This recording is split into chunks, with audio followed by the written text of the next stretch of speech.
No one visited the sick millionaire until the nurse's daughter wiped his tears. Richard Anderson Williams struggled to breathe in the most expensive room at Mercy General Hospital in New York City. His tears flowed silently as he stared at his phone without a single caring message. At 72, the man who had built a real estate empire felt utterly alone. Then, he felt a small, warm hand touch his face. When he opened his eyes, he saw a girl of about 6 wearing a pink shirt, watching him with eyes full of compassion. "Why are you crying?" the child asked sweetly, offering a colorful tissue. Richard tried to speak, but the oxygen mask muffled his reply.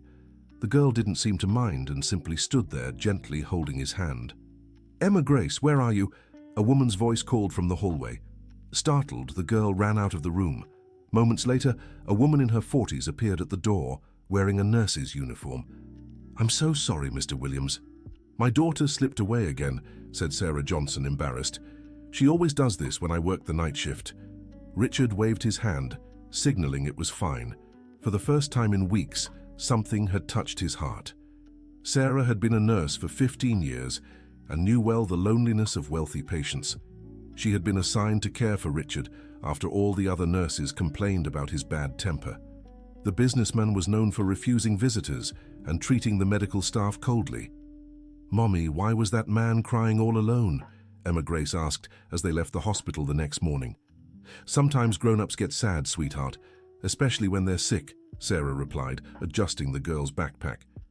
"But doesn't he have any family?" Sarah sighed. She knew Richard had 2 grown children, but in 3 weeks of treatment, neither had come to visit. The medical records listed only a lawyer's name as an emergency contact. That night, Emma Grace managed to sneak away from the children's waiting room again. This time she brought one of her drawings, a yellow sun with a smiling face. "Hi, sad mister," she whispered, tiptoeing into the room. "I brought this, so you won't be lonely." Richard was awake, staring at the ceiling. When he saw the girl, his eyes filled with tears again, but this time, they weren't tears of sadness.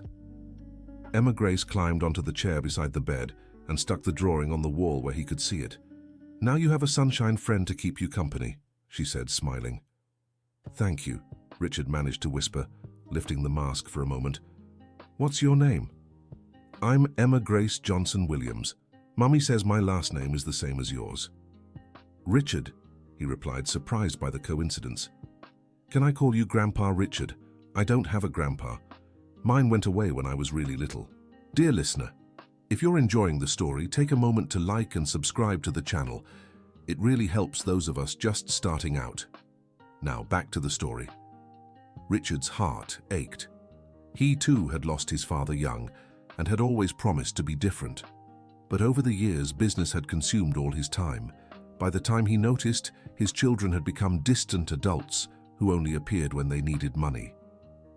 "Of course, Emma Grace," he said, smiling for the first time in months. In the days that followed, Emma Grace began visiting Richard daily.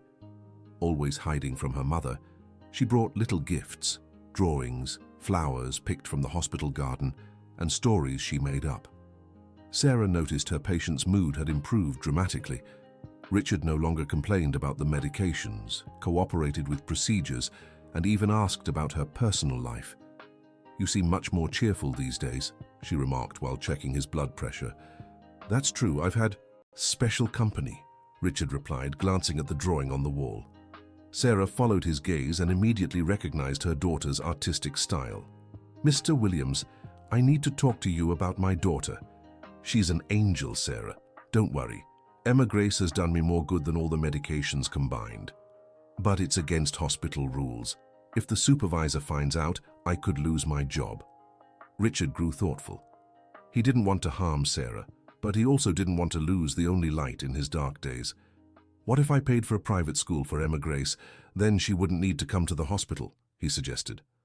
"Mr. Williams, I appreciate the offer, but I can't accept it.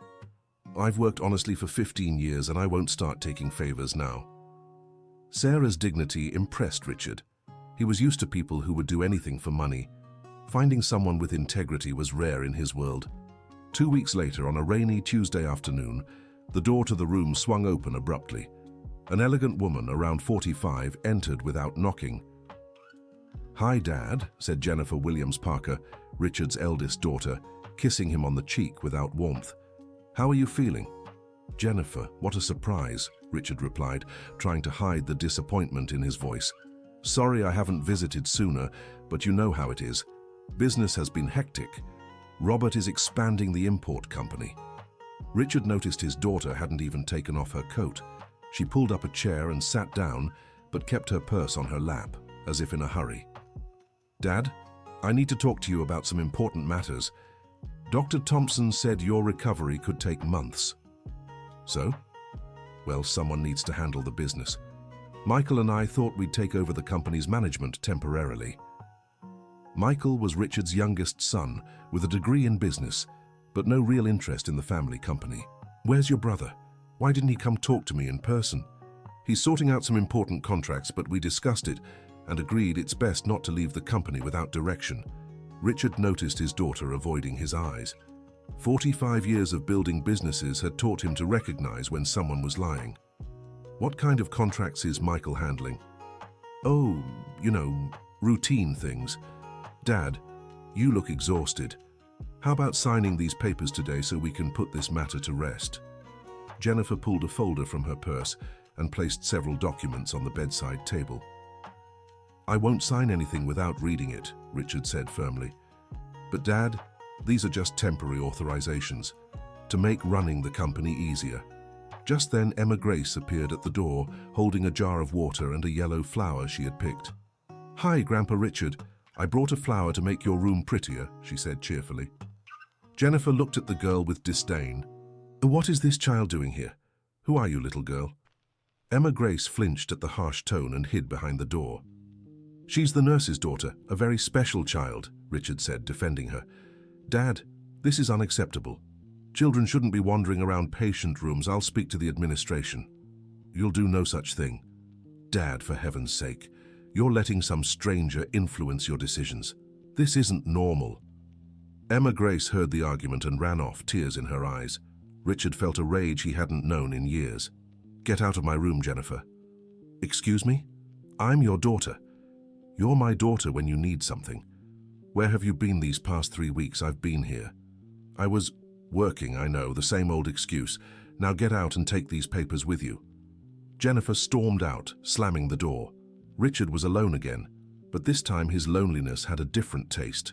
It was the loneliness of someone who had finally seen the truth. Sarah entered the room minutes later, looking for Emma Grace. "Mr. Williams, have you seen my daughter?" She disappeared from the waiting room. "She was here, but she ran off after my daughter was rude to her." "Your daughter was here?" "Unfortunately, yes, and she made it very clear what she thinks of Emma Grace." Sarah found her daughter crying in the women's restroom on the floor. "Mommy, why was that lady mean to me?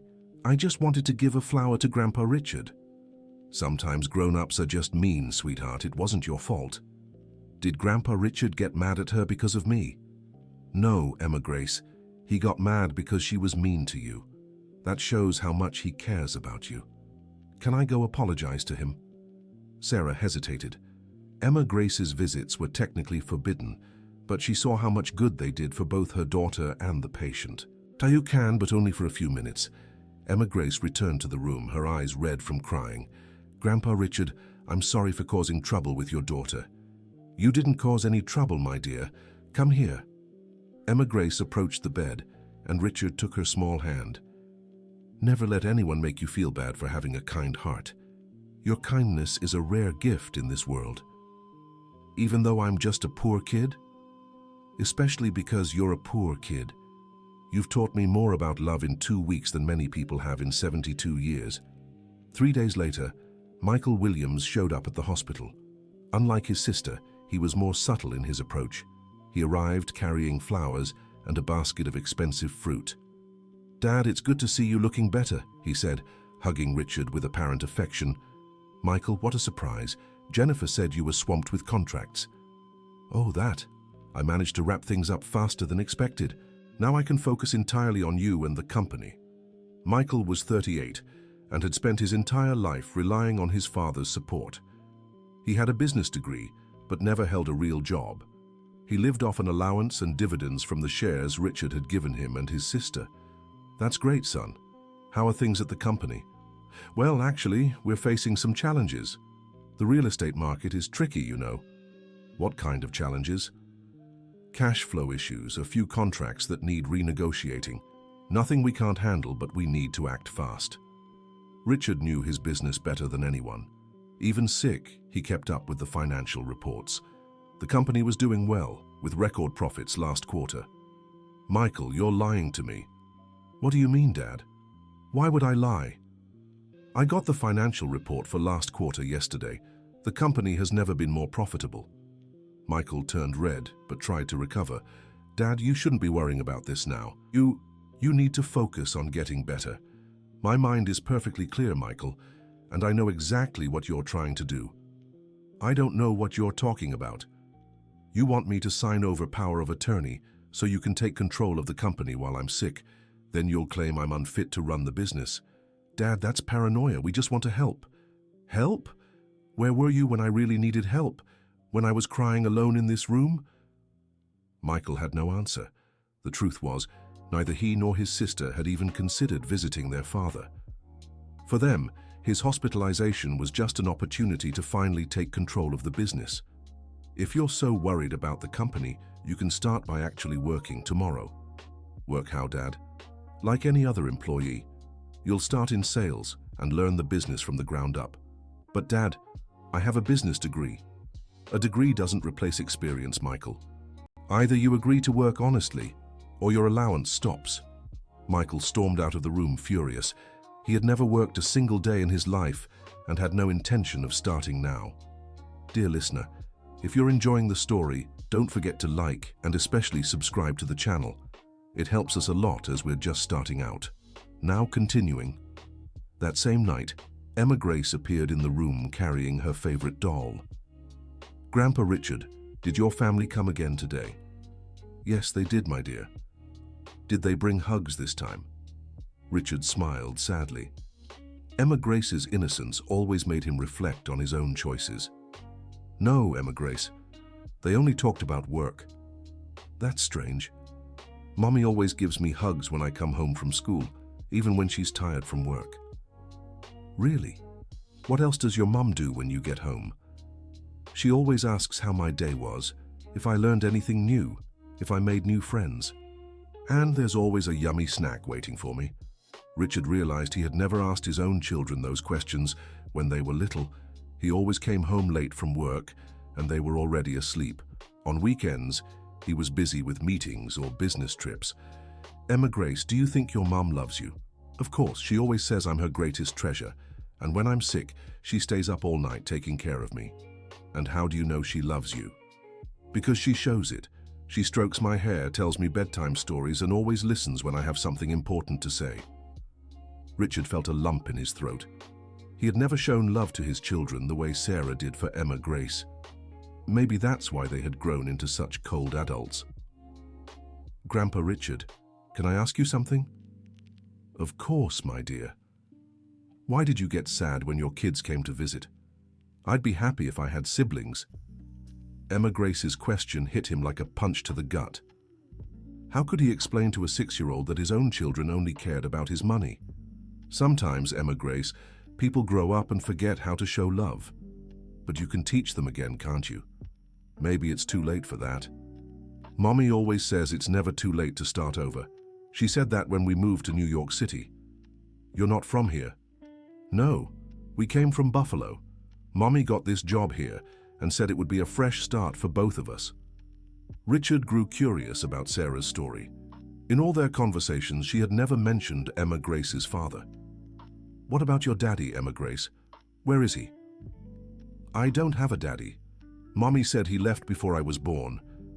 But I don't miss him because Mommy takes such good care of me. Richard's heart ached even more. Sarah had raised Emma Grace alone, yet the little girl was the most loving child he had ever met. Your mum is a very special woman. She is. She's the best mum in the world. And now you're my grandpa in my heart, so our family got bigger. Emma Grace, I also consider you my granddaughter in my heart. The little girl smiled and opened her school bag. "I brought something special for you today." She pulled out a sketchbook and showed him a page where she had drawn 3 people holding hands: a woman in a white uniform, a little girl, and a man with grey hair. "This is the 3 of us, our new family." Richard looked at the drawing with tears in his eyes. For the first time in decades, someone had included him in a real family. "Can I keep this drawing?" "Of course. I made it especially for you." Richard placed the drawing on the nightstand, right next to the first one Emma Grace had given him. "Emma Grace, I need to tell you something important. I'm very rich. I have a lot of money and many businesses." "So what?" "What do you mean, so what?" "Money doesn't change who you are inside, Grandpa. Mom always says that. She knows rich people who are mean and poor people who are kind. What matters is the heart." Emma Grace's wisdom surprised Richard once again. At 6 years old, she already understood things many adults never would. "You're right, my dear. Money doesn't change who we are inside. But if you're rich, why don't your children visit you with love? Don't rich people get sad?"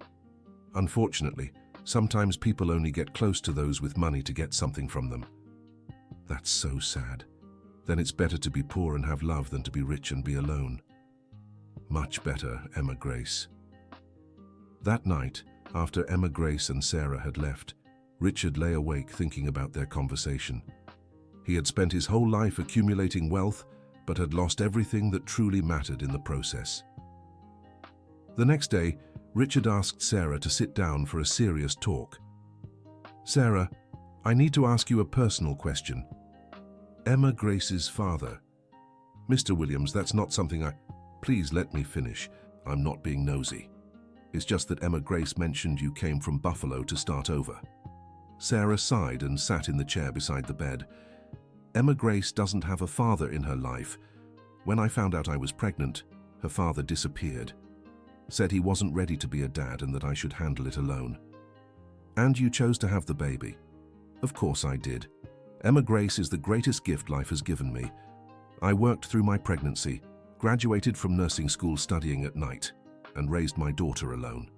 "Why did you move to New York City?" "In Buffalo, everyone knew our story.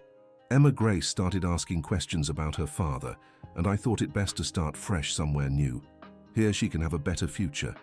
And you never married again." "I didn't have time for relationships. My priority was always Emma Grace. Besides, it's hard to find men who accept a woman with a child." Richard was amazed by Sarah's strength. She had faced challenges he couldn't imagine, yet she'd raised a wonderful daughter. "Sarah, may I ask an awkward question? How do you manage to support Emma Grace on a nurse's salary?" "It's not easy, but we make it work. I pick up extra shifts whenever I can. Emma Grace stays with our neighbor when I have to work overnight. Sometimes it's hard, but we have each other." "And your plans for the future?" "I want Emma Grace to study hard and have opportunities I never did. I'm saving to put her in a private school next year. It'll take a few years, but I'll get there." Richard admired Sarah even more. She had clear goals and worked honestly to achieve them, without asking for favors or expecting others to solve her problems. The following week, a well-dressed man in his 60s appeared in Richard's room. It was William Foster, his business partner of over 20 years, and one of the few true friends he had. "Richard, you gave me such a scare. I only found out you were hospitalized because I tried calling you to discuss the Philadelphia Mall project." "William, it's good to see you. How did you know where I was?" "Your secretary gave me the address. Said you've been here over a month." "Almost 2 months, actually. And your children, how are they handling this?" Richard made a face of disgust. "They've been here twice, both times to try and get me to sign power of attorney papers." "What do you mean?" "William, my children don't care about me, they just want to take control of the company." William stayed silent for a few moments. As a close friend of Richard's, he had known the Williams family for years. "Richard, I need to tell you something you might not want to hear." "What is it?" "Michael came to me 2 weeks ago, said you were very ill and needed help managing your business. He offered to sell me your shares in the company for way below market price." Richard felt his blood boil. "He offered to sell my shares?" "Yes. Said you had authorized it but wanted to keep it discreet. I thought it was strange, so I came to talk to you in person. William, I never authorized any of this. Michael is trying to steal from me. I figured it was something like that. That's why I refused the offer and came to find you. What about Jennifer? Is she involved in this too? I don't know. Michael said he was acting alone, but I doubted it. Richard was furious, but at the same time relieved he had discovered the truth before it was too late. William, I need your help. I want to change my will completely. Are you sure? That's a very drastic decision. Absolutely. My children have shown me who they really are. They don't deserve to inherit anything I've built. William noticed a profound change in his friend. Richard seemed more clear-headed and determined than he had in years. And who do you want to leave your inheritance to? I'm still deciding, but I know exactly who I don't want to leave it to. At that moment, Emma Grace appeared at the bedroom door, carrying a new box of colored pencils. Hi, Grandpa Richard. Mommy bought me new pencils, and I came to share them with you. William looked at the little girl and then at Richard, who smiled for the first time during their conversation. Emma Grace, this is my friend William. William, this is Emma Grace, the granddaughter of my heart. The girl greeted William politely and began arranging the colored pencils on the table. Grandpa, today I learned to write a new word at school. Want to see? Of course, sweetheart. Emma Grace took a piece of paper and wrote family in big, colorful letters. My teacher said family is the people who love and take care of each other. They don't have to be blood relatives. William watched the interaction between Richard and Emma Grace, noticing the genuine affection between them. That's true, Emma Grace. Family is a choice, not just blood, said William. Exactly. Grandpa Richard chose to be my family and I chose him too. After Emma Grace left, William was impressed. Richard, now I understand why you want to change your will. That little girl has a heart of gold. She and her mother saved me, William. They reminded me what really matters in life. And what do you plan to do about your children? I'll give them one last chance. If they show they truly care about me, maybe I'll reconsider, but I don't have much hope. William spent the rest of the afternoon organizing the necessary documents for the will changes. He also promised to discreetly investigate Michael and Jennifer's activities. 3 days later, William returned with disturbing news. Richard, I've found out some things about your children that you need to know. What did you find? Michael didn't just try to sell your shares to me. He approached other investors too. So far, at least 3 people have confirmed he offered parts of your company. And Jennifer, she's involved too. In fact, they've already hired a lawyer specializing in will disputes. They're preparing to argue that you lack the mental capacity to manage your estate. Richard fell silent, absorbing the information. His own children were plotting to destroy him. William, I want to speed up the will changes, and I also want to test Michael and Jennifer. What kind of tests? I'll pretend I'm willing to sign the powers of attorney. I want to see how far they're willing to go. Richard, this could be dangerous. If they get the powers of attorney, don't worry. I'll take all legal precautions, but I need absolute certainty before making my final decision. William agreed to help with the plan. They prepared fake documents that looked like powers of attorney, but had no legal value. The next day, Richard called Jennifer. Sweetheart, I've been thinking about what you said regarding the company. That's wonderful, Dad. Have you decided to sign the powers of attorney? Maybe.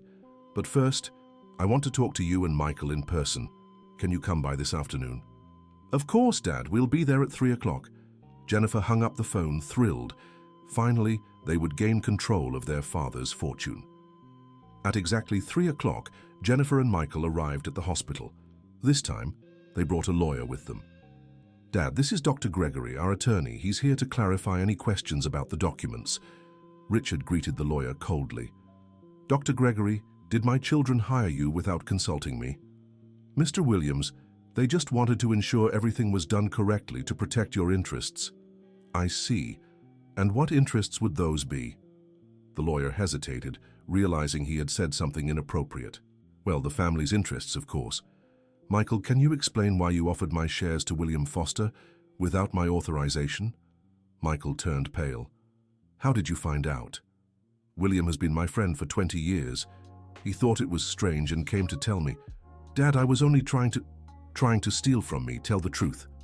Jennifer quickly intervened. Dad, you're misunderstanding. We just want to help. You're sick and might not be making the best decisions. Oh, so you think I'm incompetent? That's not what we mean, Dad. But you've said yourself you've been feeling confused lately. I never said that. The lawyer tried to regain control. Mr. Williams, perhaps it's best if we sign the documents now and discuss the details later. What's the rush, doctor? My children waited 2 months to visit me. They can wait a little longer. At that moment, Emma Grace ran into the room as she always did. Grandpa Richard, look what I learned in school today. She suddenly stopped when she saw the people in the room and hid behind the door. That girl again, Jennifer snapped.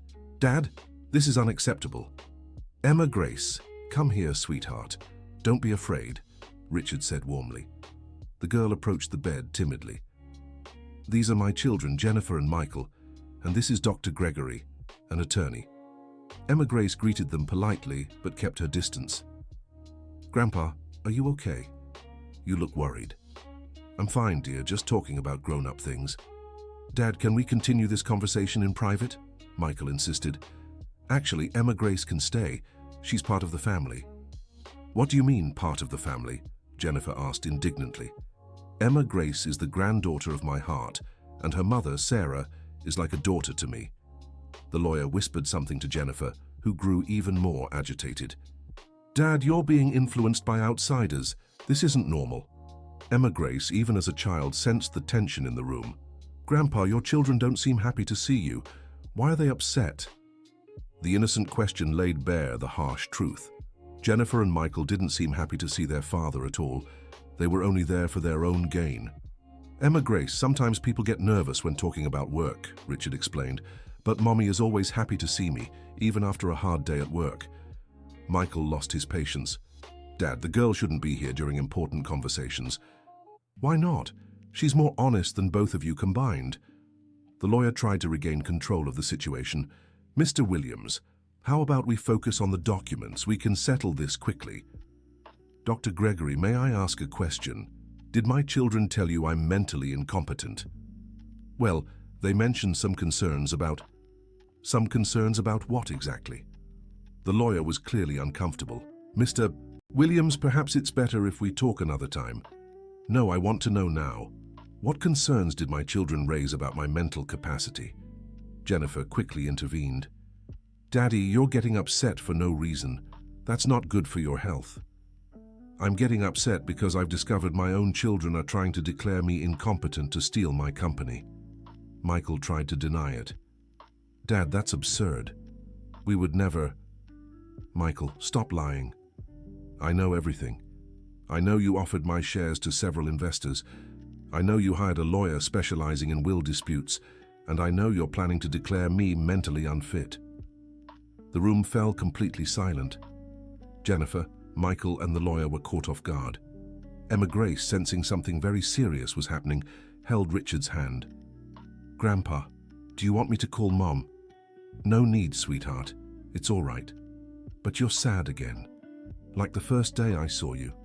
Emma Grace's words touched Richard deeply. She was right. He felt the same sadness and loneliness as when he was first admitted. Emma Grace, can you wait in the hallway for a few minutes? I need to finish this talk with my children. Okay, Grandpa. But if you need me, just call.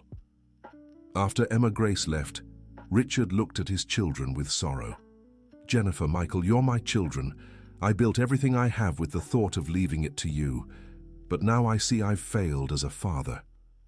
Daddy, you didn't fail, Jennifer said, trying to sound affectionate. Yes, I did. If you've become people who would try to steal from your own father, it's because I didn't teach you the right values. Dad, no one's trying to steal anything, Michael insisted. Dr. Gregory, would you excuse us?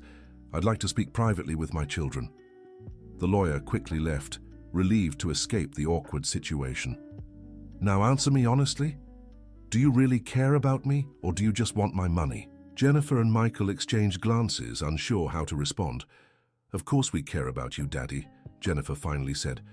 Then why didn't you visit me once in 2 months of hospitalization? We were busy. Busy with what? planning how to take over my company.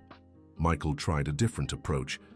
Dad, you have to understand our position. The company is huge, and if something happens to you, if something happens to me, you want to be ready to take over. Is that it? It's not like that. It's exactly like that, Michael. You're not worried about me. You're worried about the inheritance. Dear listener, if you're enjoying the story, don't forget to like and subscribe to the channel. It really helps us newcomers. Now back to the story. Jennifer lost her patience and showed her true colors. Fine, Dad. You want the truth? We are worried about the company. You're 72, you're sick, and you might not fully recover. Someone has to think about the future, and that someone is you two who've never worked a day in your lives. We have degrees, Dad, we can learn. You've had your whole lives to learn and never cared. Why now? Michael also decided to be honest. Because now's our chance. You've always kept us out of the business. He said we needed to prove our worth first. And did you? Where are the projects you've worked on, the companies you've built, the initiatives you've developed? We never had the opportunities. You didn't because you never sought them. You preferred living off allowances and dividends. And what's wrong with that? We're your children. We're entitled to it. The brutal honesty of his children stung Richard more than any physical illness. You're right. You are my children and I owe you much. But love and affection aren't debts paid with money. Dad, that makes no sense. Love is one thing, business is another. For you, perhaps, but for me, everything is connected. Everything. If you can't show real love, how can I trust you with my company? Jennifer flushed with anger. So you'd rather leave everything to strangers? To that nurse and her daughter? Sarah and Emma Grace aren't strangers. They've shown me more kindness in 2 months than you have in 72 years. That's ridiculous. They're just using you. If they wanted to take advantage, Sarah would have accepted every favor I offered, but she always refused because she has dignity. Michael played his last card. Dad, you're being irrational. These people are opportunists. They're manipulating you emotionally for money. And what are you doing right now? We're your children. It's different. Yes, it is. You're my children and should love me regardless of money. But you only show up when you want something. Jennifer stood abruptly. Fine, Dad. If this is how you want things, we'll leave. But don't count on us when you need real children. Real children don't blackmail their sick father, Jennifer. You'll regret this, Dad. When these strangers show their true colors, you'll come begging for our help. If that happens, at least I'll know I was fooled by false love, not real greed. Jennifer and Michael stormed out of the room. In the hallway, they found Emma Grace sitting on the floor, playing with her dolls. Girl, stop bothering our father, Jennifer snapped. Emma Grace looked up with sad eyes. I'm not bothering him. I just comfort him when he's sad. Our father doesn't need comfort from strangers, but he cries when he's alone. Don't you see? Emma Grace's question struck Jennifer like a knife to the heart. She knew the girl was right but couldn't admit it. That's none of your business, child. Emma Grace fell silent, but as Jennifer and Michael stepped into the elevator, she whispered, If I had a daddy, I'd take such good care of him. Back in the room, Richard was emotionally drained. Confronting his children had been one of the hardest things he'd ever done. Emma Grace returned a few minutes later. Grandpa, your kids left really mad. Did they fight with you? Not exactly, Emma Grace. We just had a very serious talk. About what? About family, about love, about what truly matters in life. Did they understand? Sadly, no. Emma Grace climbed onto a chair to face Richard at eye level. Grandpa, can I give you advice? Of course, sweetheart. Mommy always says we can't force anyone to love us, but we also can't stop loving because of that. Once again, Emma Grace's wisdom amazed Richard. At 6 years old, she understood lessons many adults spend a lifetime learning. You're right, Emma Grace. I can't force my children to love me. But you can't stay sad forever. You have Mommy and me now. We're your new family. That's true. You are my new family. That evening, Sarah noticed Richard seemed unusually somber. Mr. Williams, did something happen today? You seem troubled. Sarah, I had a difficult conversation with my children. I discovered they're only interested in my inheritance. I'm so sorry to hear that. That must be very painful. It is painful, but also freeing. Now I know the truth and can make decisions based on reality. And what decisions do you plan to make? I'm still thinking, but one thing is certain. I won't leave my fortune to people who don't care about me. Sarah felt uncomfortable with the direction of the conversation. Mr. Williams, I hope you're not thinking of including Emma Grace and me in your will. We don't want anything except your friendship. I know, Sarah, and that's exactly why you deserve everything I have. Please don't say that. We're already happy to be part of your life. We don't need anything else. Sarah, may I ask you something? If you had all the money in the world, what would you do? Honestly, I'd put Emma Grace in a good school, buy a small house for the two of us, and maybe go back to school to specialize in pediatrics. That's all? That's all. I don't need much to be happy. I have my daughter, my job, our health. The rest is luxury. Richard was even more impressed by Sarah's simplicity and honesty. What if I told you I could make all those dreams come true for you? I'd say that's very kind of you, but I'd rather earn things through my own effort. Even if it takes years? Even then, Emma Grace needs to see that the good things in life come from honest work, not favors. Sarah, you're an extraordinary woman. Emma Grace is very lucky to have a mother like you. And we're lucky to have met you. Emma Grace never had a father figure, and you filled that void in a very special way. Richard felt a deep emotion. He had failed as a father to his own children, but he was being a loving father figure to Emma Grace. Sarah, I need to tell you something. I'm completely changing my will. Mr. Williams, please. It's not what you think. I won't include you directly, but I'm creating an educational fund for children of healthcare workers, and I'd like you to be the administrator. I'm not qualified for that. You have the most important qualification, integrity, and I can pay for you to specialize in administration. Sarah fell silent, processing the offer. Why do you want to do this? Because I want my fortune to create opportunities for children like Emma Grace, children raised by hard-working, honest parents. And your own children? My children will have to learn to live by their own efforts. Maybe then they'll discover the real value of things. Mr. Williams, that's a very radical decision. Are you sure? Absolutely. For the first time in decades, I'm making a decision based on love, not fear or obligation. 2 weeks later, Richard received an unexpected visit. It was his ex-wife, Elizabeth, mother of Jennifer and Michael. Richard, I heard you're ill. How are you feeling? Elizabeth, what a surprise. I haven't seen you in 5 years. I know. After the divorce, we thought it best to keep our distance. Elizabeth was 62 and still an elegant woman. They had divorced 10 years earlier after a marriage that lasted 25 years. What brings you here? Jennifer and Michael told me about your decision to change the will. Ah, so they ran to their mother, typical. Richard, they're desperate. I've never seen them so upset. They should be upset. I found out they tried to steal from me. They didn't try to steal from you. They were just worried about the future. Elizabeth, you know what our children are like. They've never worked, never put effort into anything. They've waited their whole lives to inherit everything. And what's wrong with that? They're your children. The problem is they don't love me, they only love my money.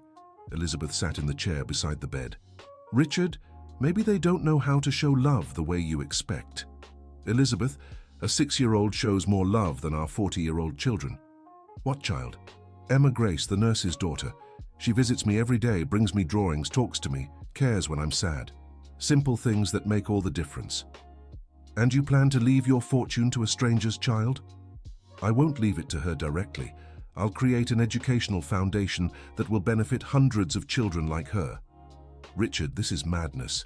You're being emotionally manipulated. By a 6-year-old, Elizabeth, listen to yourself. Does that make sense? Elizabeth fell silent, realizing her argument wasn't logical. So what do you want me to do? I want you to talk honestly with our children. Tell them to stop trying to deceive me and show if they truly care. How can they prove that? By being real children. Visiting me out of love, not interest. Worrying about my health, not my inheritance. And if they do, will you reconsider your decision? Maybe. But it has to be genuine, Elizabeth. I won't accept fake love anymore. Elizabeth spent an hour talking with Richard. She realized he was more clear-headed and determined than she'd seen in years. "Richard, can I meet this child who's moved you so much?" "Of course. Emma Grace should be back from school soon." As if on cue, Emma Grace appeared at the door, carrying her school bag. "Hi, Grandpa Richard. Guess what happened at school today?" "What was it, sweetheart?" "My teacher picked my family drawing to display on the school bulletin board." Emma Grace then noticed Elizabeth in the room. "Hello, Ma'am. Are you visiting Grandpa Richard?" "Yes, dear. I'm Elizabeth." "What a pretty name. Are you Grandpa's friend?" Elizabeth hesitated. Technically, she was the ex-wife, but she didn't want to confuse the child. "We're old acquaintances." "That's so nice. Does Grandpa Richard have lots of friends?" "Not really," Elizabeth answered honestly. "That's too bad. He's so kind. He deserves lots of friends." Emma Grace's simplicity touched Elizabeth. The girl genuinely seemed to care for Richard. "Emma Grace, would you show Elizabeth your drawing?" "Can I?" the girl asked excitedly. "Of course, dear," Elizabeth replied. Emma Grace opened her bag and pulled out a colorful drawing. It showed 4 people holding hands: a woman in a white uniform, a little girl, a gray-haired man, and an elegant woman. "This is our new family drawing. This is Mommy, this is me, this is Grandpa Richard, and this is you, Miss Elizabeth." Elizabeth was moved. Emma Grace had included her in the family after just meeting her. "Emma Grace, why did you put me in the drawing?" "Because Grandpa Richard needs more people who love him. And you seem nice." Tears welled in Elizabeth's eyes. When was the last time someone had included her in something out of pure kindness? "Can I keep a copy of this drawing?" "Of course. I'll make another just like it for you to take home." Emma Grace sat on the floor and began carefully recreating the drawing. Elizabeth watched her work with dedication. "Emma Grace, you really love Grandpa Richard, don't you?" "I do. He's the kindest grandpa in the world." "Why do you say that?" "Because he always listens when I have something important to say, and he never gets mad even when I make a mess." "What do you two do together?" "We talk about lots of things. He teaches me new words and I teach him games. Sometimes he gets sad and I hug him until he feels better." Elizabeth looked at Richard, who was watching Emma Grace with fatherly affection. "Emma Grace, can I ask you a question? Do you know that Grandpa Richard has children?" "Yes, I do. But they don't visit much." "And what do you think about that?" "I think it's very sad. If I had a daddy, I'd visit him every day, even if you were busy with other things." "Of course. The people we love are always more important than other things." Emma Grace's answer was simple, but it revealed a wisdom Jennifer and Michael had never shown. "All done," said Emma Grace, finishing the drawing. "This one's for you." Elizabeth took the drawing and held it to her chest. "Thank you, Emma Grace. It's the most beautiful gift I've received in a long time." "You're welcome. Now you're part of our paper family." After Emma Grace left, Elizabeth stayed silent for a few minutes. "Richard, now I understand why you've grown so attached to that child. She's special, isn't she?" "Very special. And her mother?" "Sarah is an extraordinary woman. She raised Emma Grace alone, works honestly, and never asked me for anything." "Richard, can I ask you an honest question?" "Of course." "Do you think I failed in raising our children?" "Elizabeth, we failed together. I was always working and you were always busy with your social activities. We outsourced Jennifer and Michael's upbringing to nannies and schools. And now they're adults who only care about money."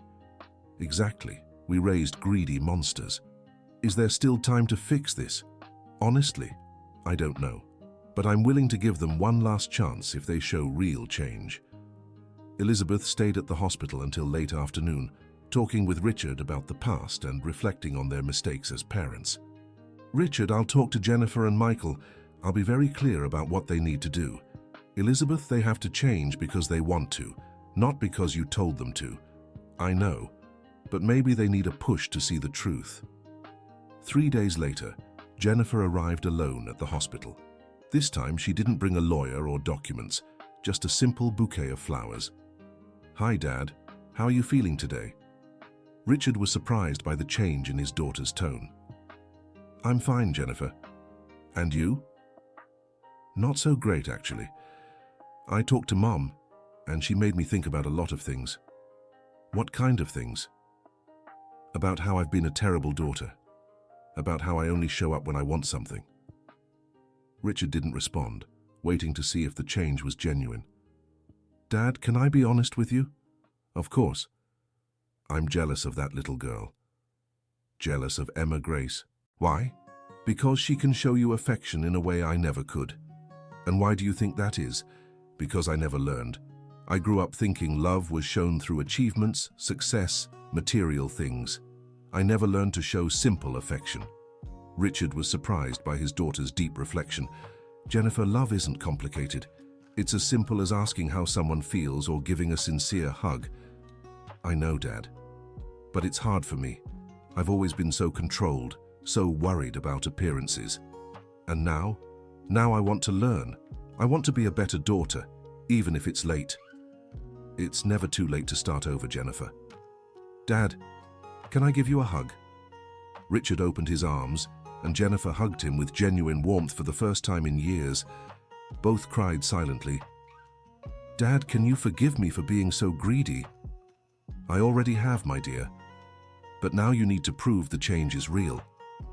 How can I do that? By being present.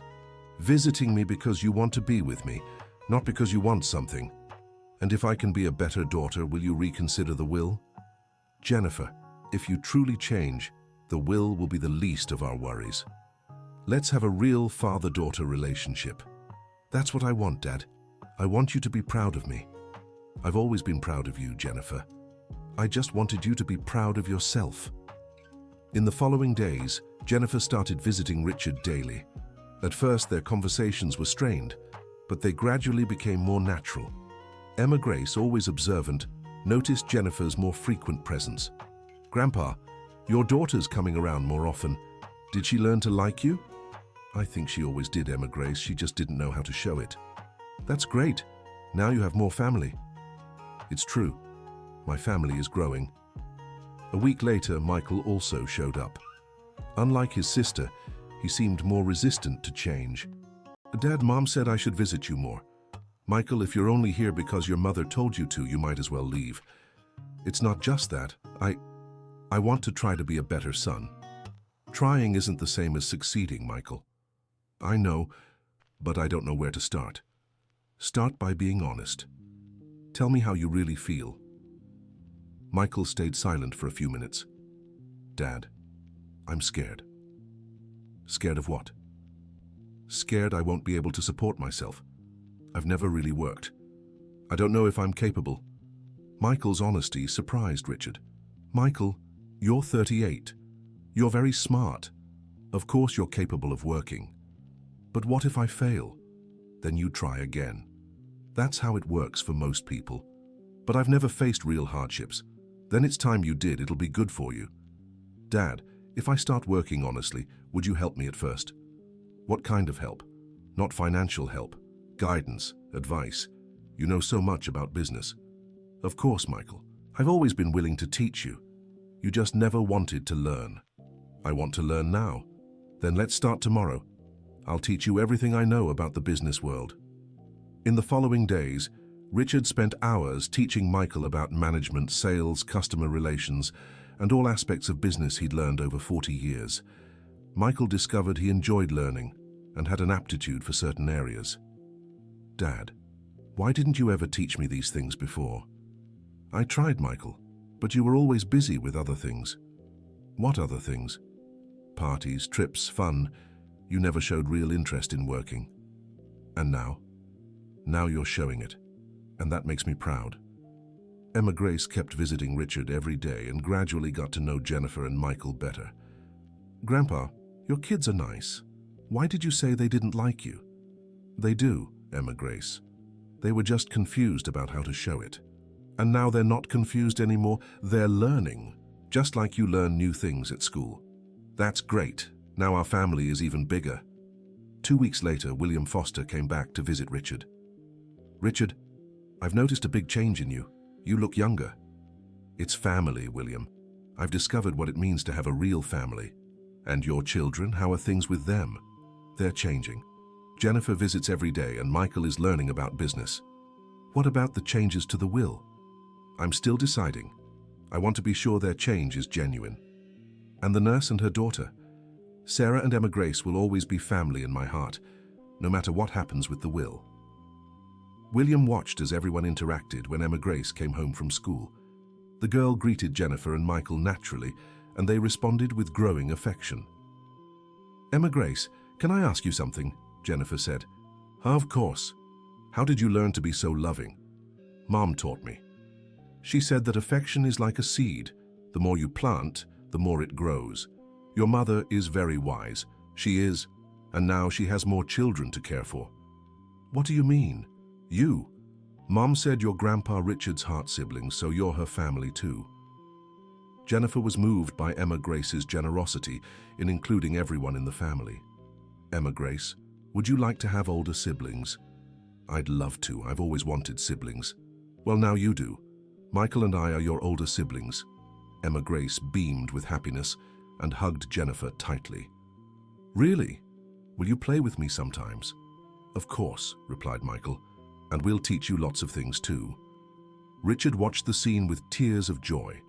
For the first time in his life, he had a united and loving family.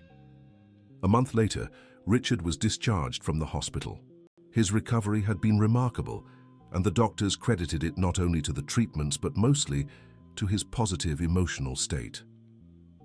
Sarah, how can I thank you and Emma Grace for everything you've done for me? Mr. Williams, there's no need to thank us. We're the ones who are grateful to have gained a family. Sarah, I have a proposal for you. What proposal? I'd like you to come work for me, not as a nurse, but as the coordinator of the educational foundation I'm creating. Mr. Williams, I told you, let me finish. It's not a favor, it's a job. You'll earn a fair salary, you'll have to study to qualify, and you'll have a lot of responsibility. What about Emma Grace? Emma Grace will go to a private school, but you'll pay the tuition with your own salary. That way, she'll know it was earned through honest work. Sarah thought about the offer. It was an incredible opportunity, but it would require a lot of effort. Can I think about it? Of course, but know that no matter your decision, you'll always be my family. 2 weeks later, Sarah accepted the proposal. She enrolled in a night administration course and took over as coordinator of the Williams Educational Foundation. Jennifer decided to work at her father's company, starting as a salesperson. It was tough at first, but she discovered she had a talent for customer relations. Michael opened a small management consulting firm, using the knowledge he'd learned from his father. It was also challenging, but he took pride in earning every client through his own efforts. Emma Grace remained the same affectionate girl, but now she had a much bigger family to love. 6 months later, Richard gathered the whole family for a special dinner at his home. I have an important announcement about my will. Everyone fell silent, waiting. I've decided to divide my inheritance fairly among everyone I love. Dad, you don't have to... Jennifer began. Let me finish. Jennifer and Michael will inherit part of the businesses, but only if they continue working honestly. Emma Grace will receive a fund for her education through college, and Sarah will become a partner in the educational foundation. But Grandpa, I don't need money. I just need love, said Emma Grace. And that's exactly why you deserve it, my dear. Jennifer stood up and hugged her father. Dad, thank you for giving me a second chance. Thank you for showing me it's never too late to change, replied Michael. And thank you both for teaching me what real love is, said Richard, looking at Sarah and Emma Grace. Emma Grace climbed onto Richard's lap. Grandpa, is our family complete now? Absolutely complete, my dear. And no one will ever be sad and lonely again? Never again. Now we have each other forever. 2 years later, the Williams Educational Foundation had already helped over 200 children. Jennifer had become a capable and respected executive. Michael had expanded his consulting firm and employed 10 people. Sarah had graduated with a degree in business administration and married William Foster, who had fallen in love with her integrity and dedication. Emma Grace, now 8 years old, was doing very well in private school and remained the most affectionate child anyone knew. And Richard? Richard had discovered that true wealth wasn't in the numbers of a bank account, but in the hugs he received, the laughter he heard, and the love he gave and received every day. In the garden of his home, he had built a playground where Emma Grace played every afternoon while he watched from the terrace. His eyes were no longer wet with sadness, but with deep gratitude for having found, at 72 years old, what truly mattered in life. Jennifer and Michael had learned that honest work brings more satisfaction than easy money. Sarah had discovered that dreams can come true without sacrificing dignity. And Emma Grace had gained the big family she'd always wanted. Every night before bed, Richard gave thanks for the illness that had taken him to the hospital, because it was there, in his loneliest moment, that he met the nurse's daughter who changed his life forever. The girl in the pink shirt who had dried his tears had also dried his soul, filling a void he hadn't even known existed. And so, what began as the story of a sick and lonely millionaire became the story of how true love can heal any wound and unite hearts that seemed destined to stay apart. Money had bought many things in Richard's life, but it had never bought happiness. That came for free, in the form of a pure-hearted child who offered him a colorful tissue and a heart full of love. The end of the story. And you, dear listener, what did you think of this story of resilience and true love? Can you imagine how a simple act of kindness can completely transform lives? Let us know in the comments which part touched your heart the most, and share if you know a similar story. Your opinion means so much to us. Don't forget to like this video to support our work and, most importantly, subscribe to the channel so you won't miss other heartwarming stories we've prepared just for you.